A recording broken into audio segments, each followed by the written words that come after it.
Assalamualaikum. Yang dah masuk silakan. Bagi tahu tuan-tuan berada di mana dan line di tempat tuan-tuan clear ataupun tidak. Hari ini kita bahaskan ayat yang ke-67 dari surah Yasin ya. Sekejap lagi kita start insya-Allah, bagi peluang sahabat-sahabat yang lain untuk masuk . Silakan tuan-tuan, silakan.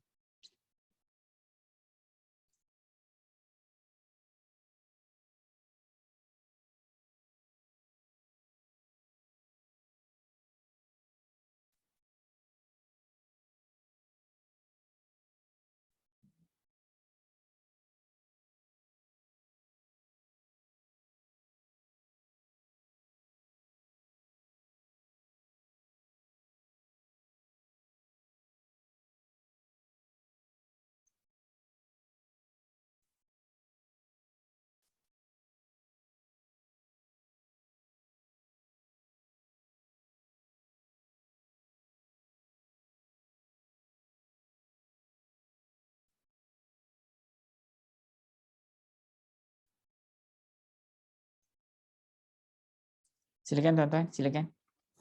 Siapa yang dijanji dengan sahabat-sahabat di WhatsApp group untuk join kelas kita geng-geng surau ke, geng adik-beradik ke, geng jiran tetangga geng-geng mengaji boleh masukkan dalam WhatsApp group, bagi tahu Ustaz Nasar dan nak start tu, jomlah kita jom kita join kelas macam tu . Silakan tuan-tuan, silakan jemput masuk. Siapa yang baru join kita, selamat berukhuwah dan insya-Allah mudah-mudahan Allah pemudahkan kita tuan-tuan ya.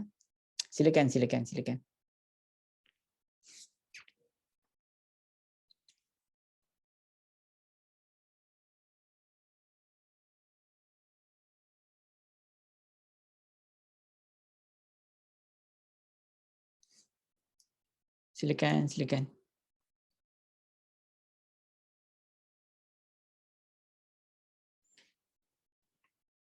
Ini ayat 67 daripada surah Yasin.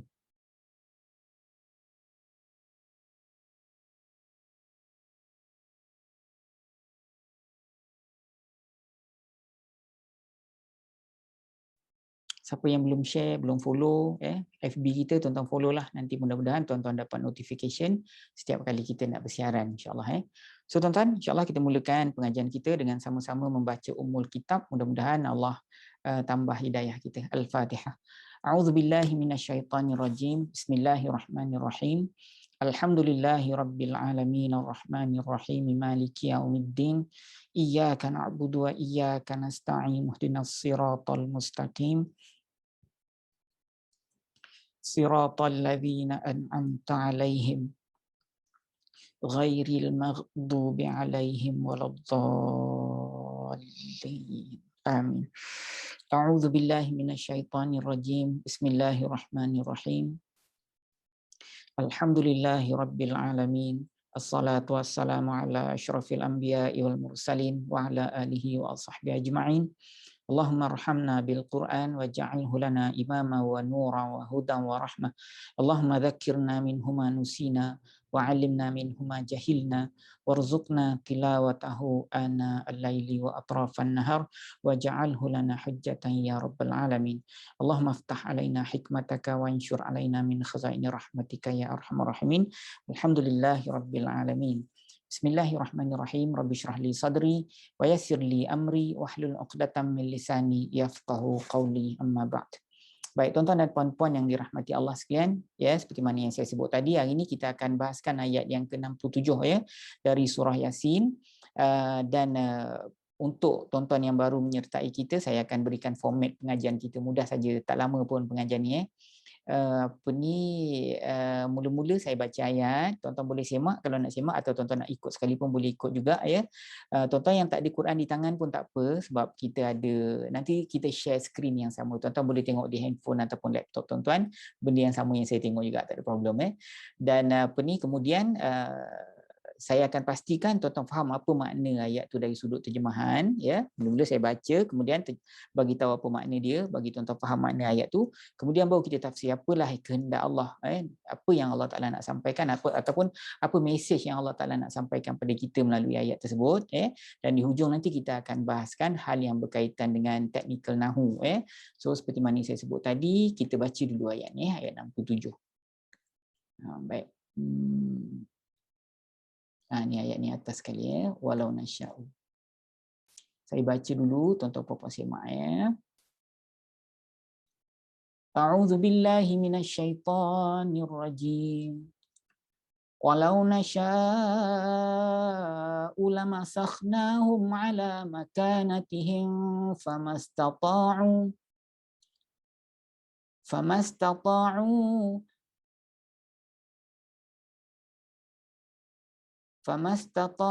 mudiyyan wala yarji'un. Walau nasha'u lamasakhnahum ala makanatihim. Ni kita consider sebagai rangkaian yang pertama. Kemudian famastata'u mudiyyan. Okey, ni kita consider sebagai rangkaian yang kedua. Famastata'u mudiyyan, kemudian yang ujungnya rangkaian ketiga wala yarji'un ya. Okey, kita tengok apa makna dia serangkap-serangkap dulu ya, nanti saya besarkan. Walau nasha'u lamasakhnahum ala makanatihim. Ya, walau nasha'u lamasakhnahum. Ya, ala makanatihim. Maksudnya apa? Maksudnya ialah kalau kami kendaki, ya. Kalau kami kendaki kami pasti ataupun benar-benar kami akan mengubah mereka. Kami akan mengubah keadaan mereka, kata Allah. Nanti sekejap lagi saya jelaskan apa maksudnya. Ni kita tengok makna dulu. Dan kalau kami kendaki, pastilah kami akan mengubah keadaan mereka ya di tempat ataupun atas tempat-tempat mereka berada. Ya, maksudnya ialah kalau Allah kehendaki, Allah pasti akan mengubah ya tubuh mereka, mengubah jasad mereka, mengubah jisim mereka ya di tempat-tempat mereka. Maksudnya ialah kalau dalam konteks saya ini Allah ubah tu supaya mereka tidak dapat ke mana-mana. Mereka akan di tempat mereka tersebut. Akan tetap berada di tempat mereka tersebut. Kalau Allah kehendaki, Allah akan lakukan perkara tersebut. Kemudian famastata'u mudiyyan. Maka tidaklah mereka mampu untuk berjalan wala yarji'un, dan tidak mampu untuk kembali juga. Okey, maksudnya lagi sekali dan kalau kami kendaki, kami akan mengubah tubuh mereka, kami akan mengubah jisim mereka, kami akan mengubah diri mereka itu berada tetap di tempat mereka melakukan maksiat tersebut. Jadi kemudian mereka tak mampu untuk berjalan ke mana-mana, akan tetap berada di tempat maksiat tersebut. Ataupun tetap berada di tempat mereka berada, wala yarji'un, dan mereka tidak mampu kembali, kata Allah. Apa maksud ayat ni, tuan-tuan? Ya, Allah kata kalau kami kendaki. Tuan-tuan kena tengok ayat sebelum ni baru tuan-tuan faham. Baru tuan-tuan faham. Kalau dalam ayat sebelum ni Allah Taala kata pada hari kiamat itu nakhtimu ala afwahim, kata Allah Taala kata kami akan kunci mulut mereka dan kami akan biarkan tangan, ini ayat yang ke-65 tau. Kami akan kunci mulut mereka. Ya. Kemudian kami biarkan tangan-tangan mereka yang berbicara. Ya, dan kaki mereka akan menjadi saksi apa yang telah mereka lakukan di dunia. Itu dalam ayat yang sebelum ni. Kemudian ayat berikutnya, ni belum sampai ayat lagi ni. Kemudian Allah Taala kata kalau kami kendaki, ya pasti kami akan butakan mata mereka, kata Allah Taala. Kalau kami kendaki, kami akan butakan mata mereka, kata Allah. Ya, kemudian Allah Taala kata sehingga mereka tak dapat nak mencari jalan. Sehingga mereka tak dapat nak mencari jalan. Bagaimanakah mereka nak melihat kalau mata mereka dah buta. So saya dah jelaskan pada pertemuan kita sebelum ni, kalau di akhirat bagaimana, kalau di dunia bagaimana penafsirannya. Tuan-tuan boleh tengok pada program kita sebelum ni.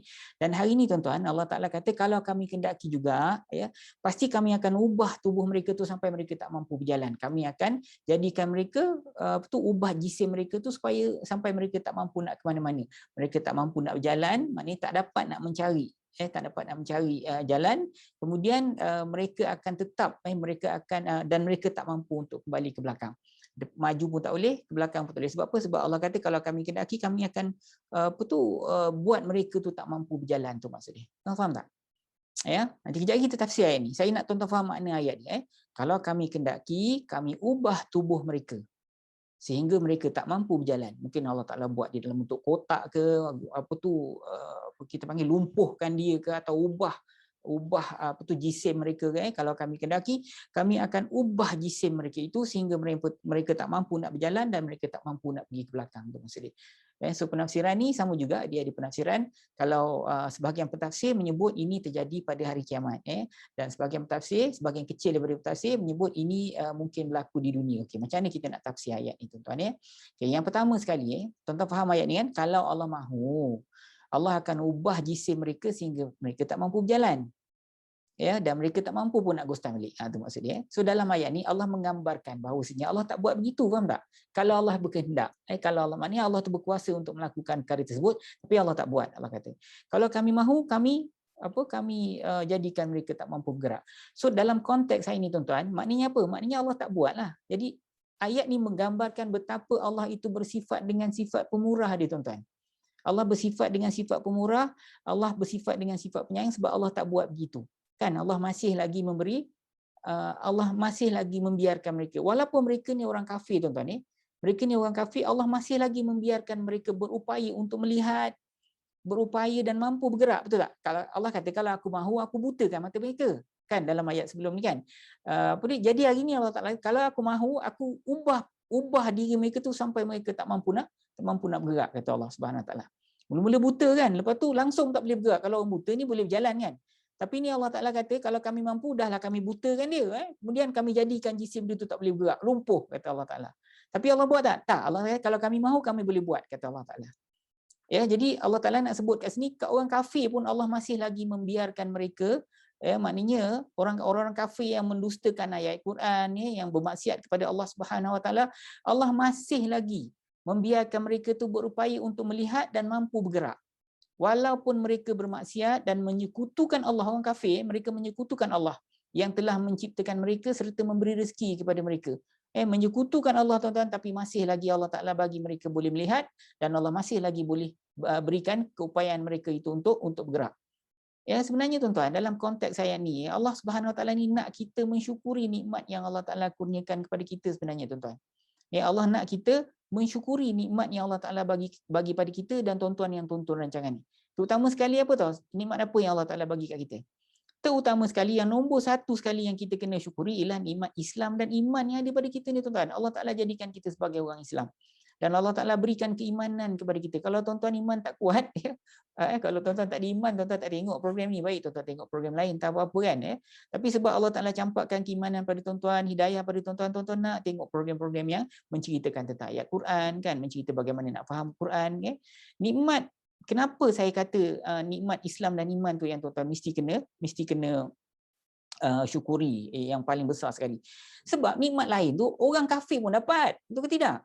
Tengok dalam konteks ayat ni, Allah Ta'ala, kalau kami mahu, kami butakan mata mereka, tapi kami tak butakan. Ni orang kafir. Kalau kami mahu, kami jadikan mereka tak boleh berjalan. Kami jadikan mereka tu tak boleh berjalan, tapi kami tak buat, kata Allah Ta'ala. Jadi maknanya orang kafir pun boleh berjalan, orang kafir pun boleh melihat, orang kafir pun boleh makan macam kita makan juga. Tapi apa yang berbeza antara kita dan mereka? Nikmat-nikmat tu nikmat juga kan, tapi kita dapat, dia pun dapat. Tapi yang ada pada kita apa yang tak ada pada mereka? Yang pertama Islam, yang kedua iman. Sebab tu saya kata tadi, perkara yang paling besar yang tuan-tuan kena syukur ialah tuan-tuan punya kenikmatan iman itu. Islam yang Allah Ta'ala bagi dan keimanan yang Allah Ta'ala bagi, tuan-tuan. Sebab tu kita kena syukur banyak-banyak atas sifat penyayang dan pemurahnya Allah Subhanahu Wa Ta'ala. Baik, dalam konteks saya ni, tuan-tuan, saya tengok banyak penafsiran, ada dua pandangan tentang ayat ni.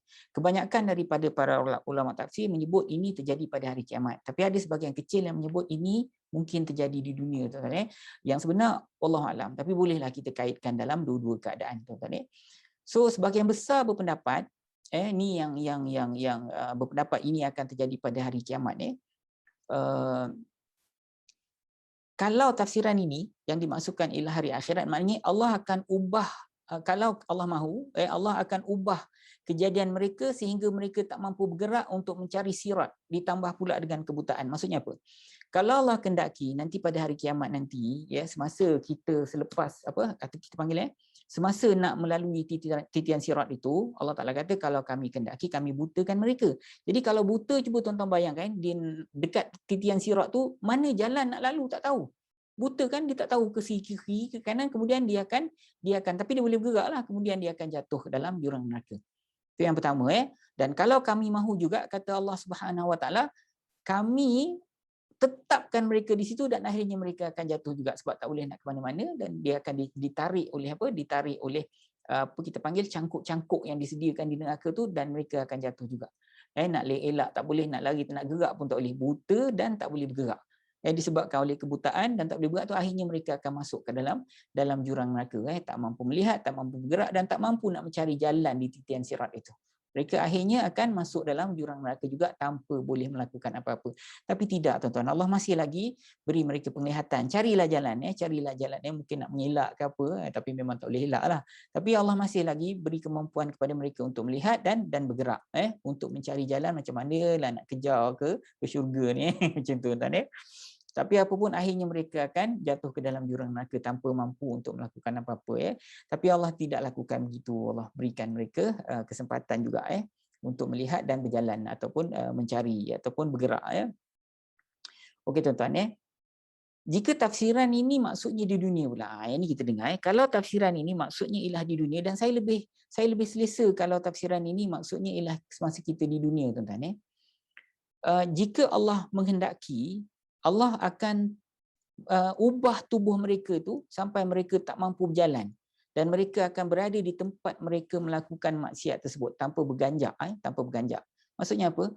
Maksudnya kalau tafsirannya di dunia kan, wallahu a'lam mana yang betul, tapi kalau anda kata tafsiran di dunia pula, maksud ayat itu ialah kalau Allah kehendaki mereka lakukan maksiat, kesyirikan kepada Allah, Allah tiba-tiba akan lumpuhkan mereka di situ dan mereka tak dapat bergerak daripada tempat yang mereka lakukan perkara tersebut.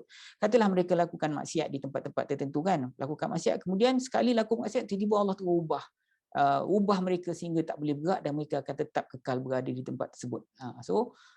Banyaklah akibat yang buruk kalau sekiranya perkara itu berlaku. So anak-anak akan jadi malu contohnya, tuan-tuan kan, dan banyak konsekuensi yang perlu ditanggung kalau Allah jadikan begitu. Tapi ada Allah buat begitu tak? Tak.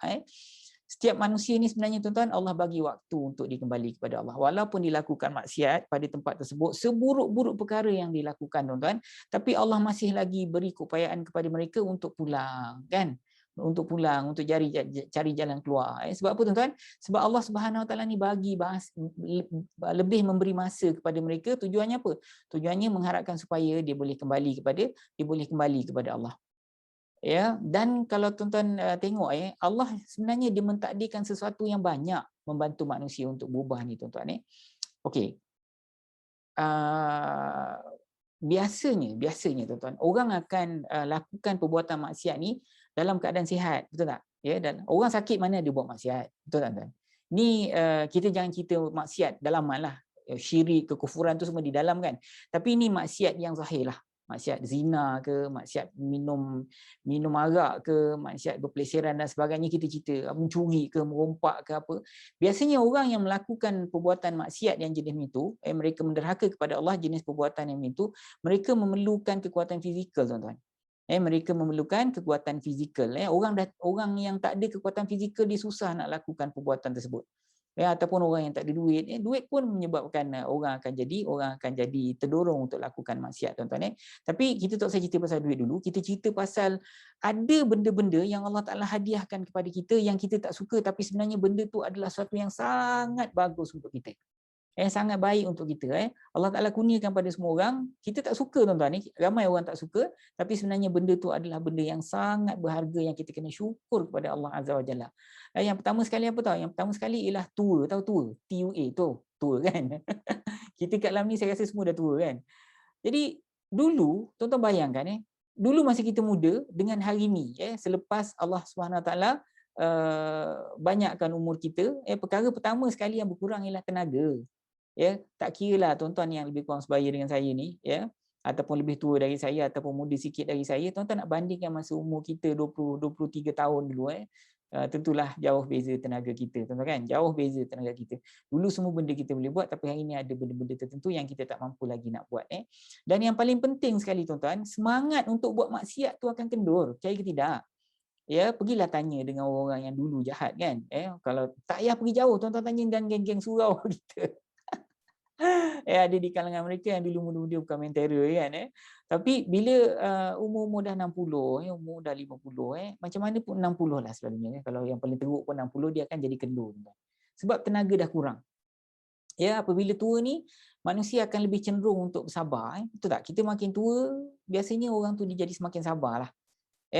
Nak beria sangat pun, tenaga dah tak ada, jadi lebih baik sabar je lah.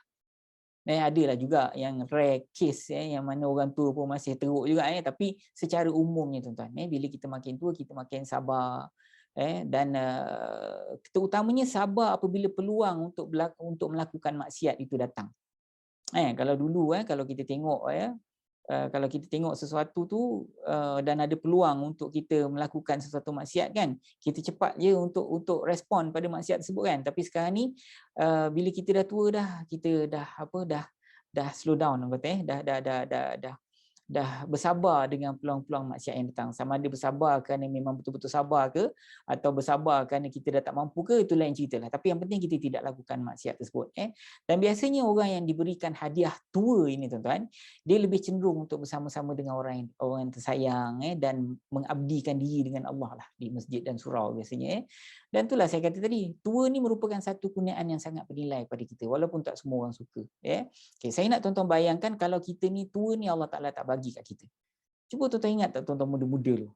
Kan macam-macam yang kita buat kan. Kalaulah kita ni tak tua tuan-tuan, saya rasa kita ni sama macam dulu. Dengan semangat kita, dengan seronok kita, dengan berapa kita panggil, dengan teruja kita untuk lakukan maksiat kan. Bukan kita lah, bukan tuan-tuan lah, ni saya cerita orang lain. Jadi sebabkan tua tu, maka keinginan untuk lakukan maksiat tu dia jadi semakin kendur tuan-tuan. Baik tak Allah pada kita tuan-tuan? Ya, Allah sangat baik pada kita tuan-tuan. Allah sangat sayang kepada kita. Dan antara bukti Allah Taala tu sayang pada kita ialah apabila dia hadiahkan tua itu kepada kita. Kurangnya tenaga itu menyebabkan kita jadi slow down lah. Itu antara sebab besar lah. Tenaga dah kurang nak buat apa Ustaz? Dah slow kan. Jadi dulu macam-macam boleh buat, jadi sebab dah tak ada tenaga, slow down lah. Dan yang paling best sekali, dah tak boleh buat, jadi apa kita nak buat? Kita taubatlah kepada Allah SWT. Ya Allah, ampunkanlah dosa aku. Jadi di situlah Allah mencampakkan hidayah pada kita tuan-tuan. Dan akhirnya dengan perbuatan-perbuatan kita menderhaka kepada Allah dulu, tuan-tuan bayang Allah bagi syurga dekat kita tuan-tuan. Boleh tak tuan-tuan bayangkan Allah Ta'ala tu punya baiknya tuan. Dahlah kita tak dengar cakap dia kan, dahlah dia suruh kita tak buat, dahlah benda yang dia tak bagi kita buat, tuan tak tuan-tuan Dan apa ni, akhirnya dimasukkan kita dalam syurga. Cuba tuan bayangkan punya baiknya Allah Ta'ala. Dan satu benda tuan-tuan yang ni membuatkan syaitan ni tuan-tuan akan membanting-banting diri tuan-tuan. Syaitan disebabkan oleh ada satu hadiah Allah kepada kita menyebabkan dia ni betul-betul frust gila syaitan. Tuan-tuan tahu apa tak? Nama dia apa tahu? Nama dia taubat. Tuan-tuan tahu tak? Tuan-tuan buat apa pun, walaupun kejahatan tuan-tuan, kata Rasulullah, sebesar langit dan bumi, kata Allah Ta'ala, pengampunan Allah tu lebih luas daripada maksiat ataupun dosa yang kita lakukan tuan-tuan. Allah Ta'ala tu punya baiknya tuan-tuan. Ya, Allah Ta'ala tu akan ampunkan dosa kita. Jadi apabila Allah Ta'ala declare bahawasanya taubat itu menyebabkan kamu akan diampunkan dosa kamu, masa tu syaitan pening kepala. Dia nak usaha menyuruh kita buat maksiat, dia punya teruk. Susah juga kerja syaitan ni tuan-tuan. Ya, tapi bila kita buat maksiat kan, tiba-tiba kita bertaubat kepada Allah SWT, Allah Ta'ala tu akan ampunkan dosa kita. Cuba tuan-tuan bayangkan, syaitan tu punya frust ni. Ya, dan ada jenis-jenis pengampunan Allah Subhanahu Wa Taala ni yang dibuat secara yang kita dapat tanpa kita lakukan apa-apa kan. Saya pernah sebut dulu. Contohnya dari sembahyang Jumaat ke sembahyang Jumaat, ataupun dari umrah ke umrah kan, beria-ria dia mengasuh kita. Akhirnya Allah Taala ampunkan dosa kita begitu saja. So punyalah baiknya Allah Subhanahu Wa Taala tu tuan-tuan, macam-macam kita buat, akhirnya Allah Taala bagi syurga dekat kita tuan-tuan. Dan tuan-tuan ada dalam satu hadis ni. Hadis ni bagus kalau saya share dengan tuan-tuan ni. Yang mana Allah Ta'ala tu suka. Allah Ta'ala tu suka, dan dalam hadis tersebut, kata silap saya, dia sebut bahawasanya Allah Ta'ala tu senyum ke begitu. Yang penting Allah Ta'ala suka. Allah Ta'ala tu suka apabila Allah tengok dua orang yang saling berbunuhan, orang kafir bunuh orang Islam, tapi dua-dua tu masuk dalam syurga. Cuba kita bayangkan. Dua-dua berbunuhan, seorang mati, tapi dua-dua tu Allah Ta'ala jumpakan balik dalam syurga. Macam ni keadaan dia. Macam ni terjadi peperangan antara orang kafir dengan orang Islam, contohnya dalam jihad tiba-tiba orang kafir ni dapat bunuh orang Islam tu tuan-tuan. Orang kafir dapat bunuh orang Islam. Jadi orang Islam ni dia mati dia tu kita panggil apa? Mati syahid lah. Dalam peperangan menentang kekufuran, tiba-tiba seorang Islam dia mati di medan peperangan. Kematian itu dipanggil sebagai mati syahid. Betul kan? Yang bunuh dia tentulah orang kafir kan? Baik, selepas masa berlalu, si kafir ni dia masuk Islam tuan-tuan. Kemudian dia jadi sahabat Rasulullah SAW misalnya kan. Dia jadi sahabat Rasulullah, kemudian dia bertaubat. Jumpa tak mereka dalam syurga nanti? Tentu mereka akan berjumpa dalam syurga Allah Azza wa Jalla tuan-tuan. Ya Allah ampunkan segala dosa dia, Allah selesaikan masalah dia dengan orang yang dia bunuh tu, ya. Dia sama-sama berjumpa. Jadi ini adalah event yang Allah Taala suka. Dua orang saling berbunuhan, kemudian mereka bertemu dan mereka ditemukan dalam syurga tuan-tuan. So baiknya Allah pada kita tuan-tuan dan bila kita slow down, kita bertaubat, akhirnya Allah bagi syurga kepada kita selepas kita bertaubat dan taubat kita tu menepati syarat-syarat. So apa lagi tuan-tuan yang Allah Taala hadiahkan pada kita? Allah hadiahkan kita wajah yang semakin kendur kan.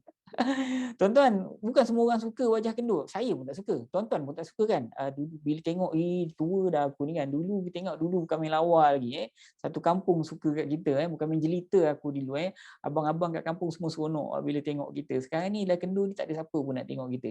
Memang kita tak suka benda tu kan. Tapi itu adalah benda yang sangat berharga untuk kita. Sebab apa? Allah menjadikan wajah kita kendur, tak lagi menarik pelaku-pelaku maksiat yang lain untuk mendekati kita kan. Kalau kita nak mengada-ngada ke apa semua, ya apa orang tua ni contohnya gitu kan.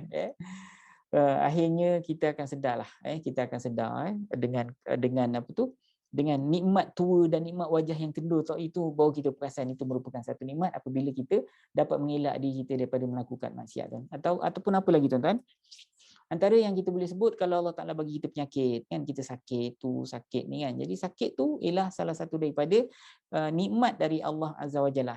Sebab apa? Sebab kadang-kadang kita dah tutur ni gaut kan. Bila dah gaut, siapa pula yang nak pergi buat maksiat kalau dah gaut. Kalau gaut-gaut pun pergi buat maksiat juga, saya pun tak tahu nak cakap apa lah tuan-tuan.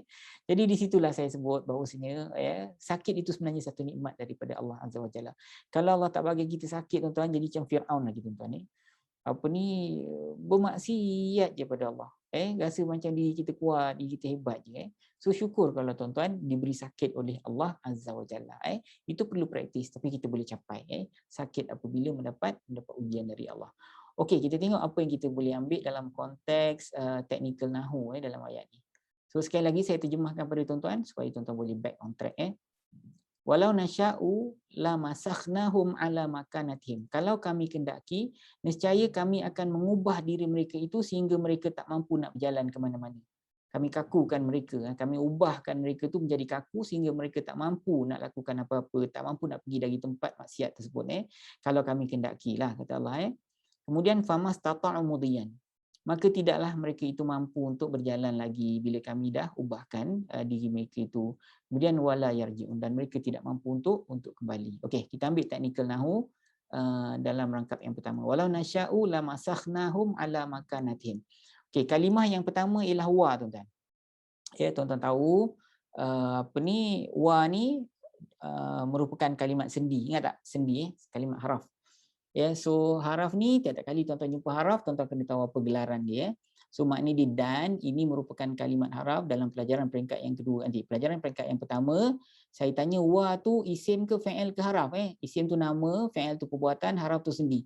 So wa tu nama ke perbuatan ke sendi? Tuan-tuan kata, Ustaz tu kalimat sendi.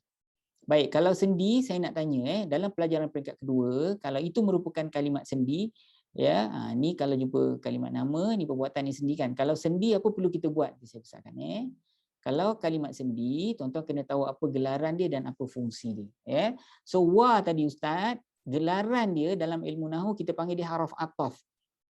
Tapi dalam sistem Al-Furqan, ataf ni kita tukar maknanya haraf penyambung cerita. Dia ialah kalimat sendi ataupun haraf, gelaran dia sebagai haraf penyambung cerita ataupun sendi penyambung cerita. Faham tuan-tuan Okey, kalau gelaran dia sebagai sendi penyambung cerita ataupun haraf penyambung cerita, fungsi dia apa? Yang ni best ni. Kalau gelaran dia sebagai haraf penyambung cerita, fungsi dia mesti sesuai dengan nama dia. Fungsi dia ialah menyambung cerita yang sebelum kepada cerita yang selepas lah. Itulah maksudnya. Kalau haraf tanya Ustaz, fungsi dia tanyalah. Kalau haraf penegasan Ustaz, inna, sesungguhnya. Fungsi dia apa? Menegaskanlah. So gelaran itu memang synchronize dengan kerja dia. Jadi sebab tu kalau tuan-tuan belajar dengan sistem Al-Furqan, benda tu memang mudah untuk tuan-tuan faham. Tuan-tuan dah share ke belum dalam FB tuan-tuan ni? Tolong share. Kalau saya belum share, tolong share. Itulah tuan-tuan, kalau tuan-tuan belajar dengan sistem Al-Furqan, insya-Allah kita tuan-tuan rasa bahasa Arab tu sangat memudahkan tuan-tuan. Okey, lau ni kalau ataupun jika ni ialah haraf syarat. Ini ialah haraf syarat. Tuan-tuan ingat tak saya pernah jelaskan dalam pertemuan kita sebelum ni tentang haraf syarat. Setiap kali tuan-tuan jumpa haraf syarat, dia mesti nak kepada jawab dia. So haraf syarat dan jawab ni maknanya jika atau kalau atau sekiranya. Sekiranya awak makan, tu syarat dia. Nescaya awak kenyang. Itu jawab dia. Kalau awak makan, nescaya awak kenyang. Jika awak makan, nescaya awak kenyang. So, jika, kalau, sekiranya itu tiga-tiga tu kita panggil dia sebagai haraf syarat. Setiap kali tuan-tuan jumpa, tuan-tuan mesti kena tahu. Okey, mana jawab dia? Sebab kalau tuan-tuan tak bagi tahu, kalau tak sebut jawab dia, tuan-tuan tak faham ayat tu tergantung. Kalau awak datang, apa? Kalau awak datang apa? Mesti kena ada tambahan dekat ujung tu. Kalau awak datang, nescaya saya gembira ataupun nescaya mereka beri izinkan awak masuk. Dia mesti kena ada nescaya dia. Jadi lau tu salah satu daripada kita panggil dia sebagai haraf syarat dalam ilmu nahwu bahasa Arab. Jadi kalau haraf syarat dia mesti kena ada jawab dia tau. Okey, tengok saya nak tanya tuan-tuan, mana jawab dia Okey. Ni kita rangkap pertama tau, Walau nasya'u lamasakhnahum ala makanatihim. Okey, walau nasya'u ni dia punya syarat dia. Kalau kami kendaki. Okey, kalau kami kendaki apa jawab dia? Nescaya ataupun sungguhlah kami akan mengubah mereka di tempat, kami akan kekalkan mereka ataupun ubah jisim mereka itu sehingga mereka kekal di tempat mereka. Nampak? Itu kita panggil ni syarat dia, dan daripada lamasakhnahum ini dia punya jawab dia. Okey, habis dah lau ni kita pergi kepada nasya'u. Okey, nasya'u. Nasya'u ni maknanya kami kendaki tuan-tuan. Kami kendaki. Ini merupakan kalimat fa'il, iaitu fa'il mudhari'. Ini fa'il mudhari'. Okey. Pada pelajaran kita peringkat yang pertama kan saya sebut tadi. Tuan-tuan akan diperkenalkan 3 jenis kalimat sahaja yang terdapat dalam Al-Quran. Tak ada yang keempat tuan-tuan. Sama ada kalimat itu merupakan kalimat nama, perbuatan ataupun sendi. So wa dengan lau tadi kalimat sendi. Sekarang ni nasya'u ni kalimat perbuatan. Jadi kalimat perbuatan ni ada 3 jenis, sama ada present tense, past tense ataupun perbuatan menyuruh. Present tense ni kita panggil fa'il mudhari'. Kami kendaki. Kalau fa'il madhi, kami telah kendaki. Past tense, tambah aja telah dekat tengah-tengah tu. Yang ketiga fa'il amar, menyuruh. Berkehendaklah oleh engkau. Tapi yang ni jaranglah orang guna kan. Berkehendaklah oleh engkau. Macam tu maksudnya. So yang kita jumpa tadi fa'il mudhari'. Sebab tak ada telah. Tengok balik ayat ni. Okey, nasya'u. Mana ada telah dalam terjemahan dia? Tuan-tuan tahu melalui terjemahan. Sebab tu saya nak tuan-tuan semua ada kamus Al-Furqan ni. Sama ada tuan-tuan download dari website kita www.ustaznasar.com. Tuan-tuan semua kena download semua kena download. Sebabnya kamus atau Quran lain dia tak sama dengan yang ni. Yang ini khas dikeluarkan sistem Al-Furqan keluarkan khusus untuk pengajian bahasa Arab sistem Al-Furqan. So kalau fa'il madhi ada telah, so ni ialah fa'il mudhari'. Okey, kalau saya jumpa fa'il ustaz, katalah tuan-tuan tanya saya. Okey, kalau saya jumpa fa'il dalam Al-Quran, apa yang perlu saya buat tuan-tuan? Apa yang perlu saya buat ustaz? Itu tuan-tuan akan dijelaskan pada peringkat yang kedua. Tengok ini kalau tuan-tuan jumpa kalimat nama, kalau jumpa kalimat perbuatan, kalau jumpa kalimat sendi. Okey, ni kalimat perbuatan. Sekarang nasya'u kalimat perbuatan. Apa pula yang perlu saya buat ustaz? Okey, tengok kalau tuan-tuan jumpa kalimat perbuatan, yang pertama sekali tuan-tuan kena tahu apa ganti nama diri dalam terjemahan dia. Kami kendaki. Jadi kami lah ustaz ganti nama diri dekat dalam tu. Okey, yang kedua tuan-tuan kena tahu dalam konteks ayat itu kami tu dirujuk pada siapa? Tu tuan-tuan kena tahu. Kami dirujuk pada siapa? Yang ketiga, tuan-tuan tengok ada atau tidak maf'ulun bih. Maf'ulun bih ni maknanya yang kena buat. Saya jelaskan. Okey, tuan-tuan tengok dulu. Yang pertama, nasya'u ni, tuan-tuan kena tahu apa ganti nama diri dekat dalam ni. Apa ganti nama diri dia? Cuba tuan-tuan baca. Kami kan? Okey, dalam konteks ayat ni, ikut kefahaman tuan-tuan, kami ni dirujuk pada siapa? Dengar dulu. Kalau kami kendaki, nescaya kami ubah mereka sehingga mereka tak mampu bergerak. Kami ubah mereka. Kami ubah mereka. Kami tu siapa tuan-tuan? Tuan-tuan mesti kata kami ubah mereka. Kalau kami kendaki, kami ubah mereka. Kami rujuk kepada Allah dan kerajaan-Nya. Kalau tuan-tuan kata, ustaz, kami tu rujuk kepada Allah. Dari segi makna betul, tapi dari segi teknikal salah. Sebab apa? Kami itu seorang ke ramai? Kami tu ramai kan? Kalau seorang aku, betul tak? Jadi kalau dekat situ, kalau Allah Ta'ala tulis kat situ, kata kat situ, kalau aku kendaki nescaya aku akan ubah mereka, jisim mereka sampai mereka tak boleh bergerak. Kalau aku, so tuan-tuan kata dia rujuk pada Allah tuan-tuan. Makna pun betul, teknikal pun betul. Tapi kalau dekat situ kami kendaki, ya, tuan-tuan kata dia rujuk kepada Allah dari segi makna betul, tapi dari teknikal dia salah. Okey, macam mana kita nak selesaikan masalah tu? Ini ulama dah settle awal lagi. So kalau kata kami kat situ, dia rujuk kepada Allah dan kerajaannya yang maha agung. Itulah dia. Dia rujuk kepada Allah dan kerajaannya. So itu yang kita jumpa dekat dalam kalimat nasya'u ni. Faham tuan Okey, ada tak maf'ulun bih? Maf'ulun bih tak ada nanti kalau jumpa maf'ulun bih saya jelaskan tuan-tuan macam mana maf'ulun bih itu berfungsi. Dia maf'ulun maknanya yang kena buat.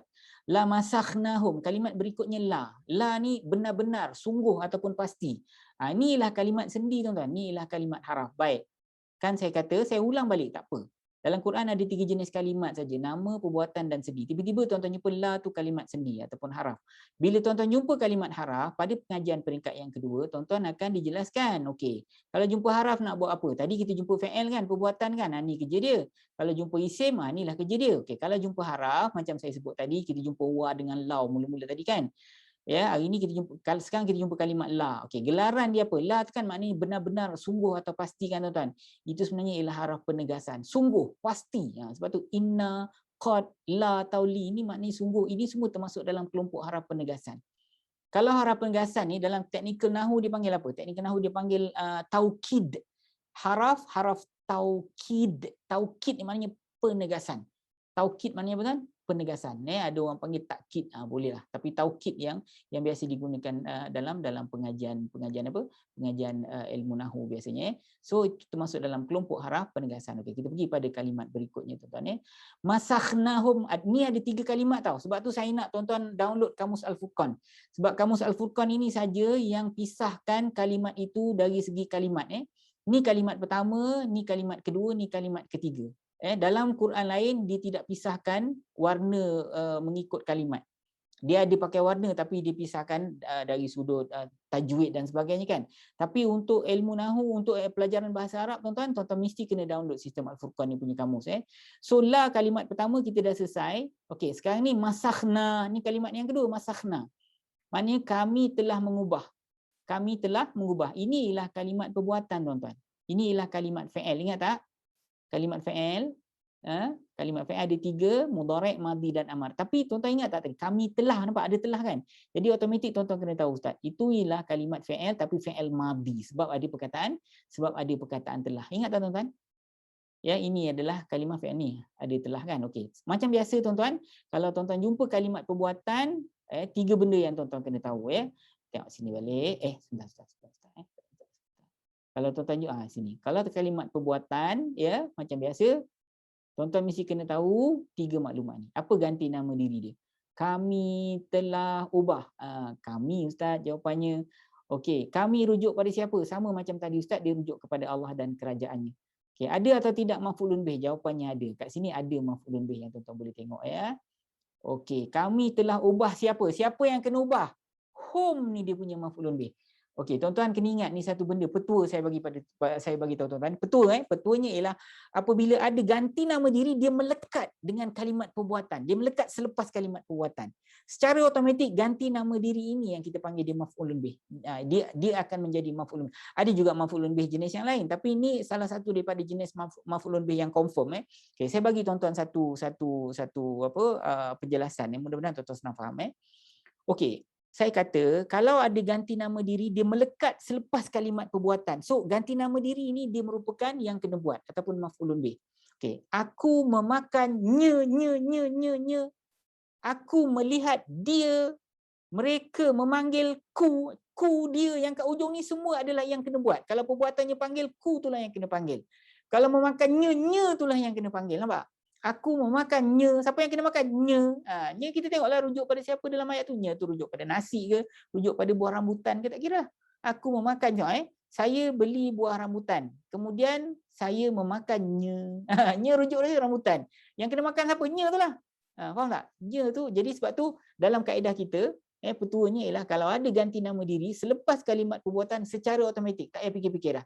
Dia merupakan maf'ulun bih ataupun yang kena buat. Okey, ada maf'ulun bih jenis yang lain, nanti kita jumpa saya bahaskan ya. Okey, home ni rujuk pada siapa? Home ni rujuk kepada orang-orang yang masuk neraka. Kalau tuan-tuan tafsir ayat ni di akhirat lah. Tapi kalau tuan-tuan tafsir di ayat ni berlaku di bumi, maknanya ni ialah orang yang melakukan maksiat kepada Allah itu ya.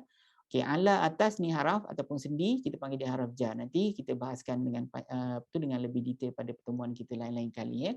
Makan nanti yang makan ini merupakan kalimat isim. Tanda dia merupakan kalimat isim, hujung dia baris bawah. Ni kita jelaskan pada peringkat pertama lagi. Him ni macam tadi dia merupakan kalimat isim, tapi isim yang ada gelaran dan fungsi. Gelarannya ialah isim ganti nama diri. Famastata'u mudiyan. Fa maka ni kalimat sendi.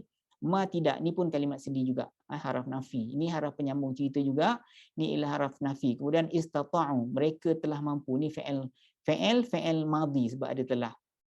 So mereka ni rujuk kepada orang yang melakukan dosa ataupun kalau di akhirat orang yang masuk neraka tu mudiyan. Ini maf'ulun bih. Tanda maf'ulun bih dia apa? Kita panggil dia ujung di baris atas. Ini kita bahaskan pada pertemuan kita yang lain tuan-tuan. Kemudian la wa maknanya tidak, wa maknanya dan, ni merupakan haraf penyambung cerita. La tidak ataupun ni bukan haraf penyambung cerita tuan-tuan.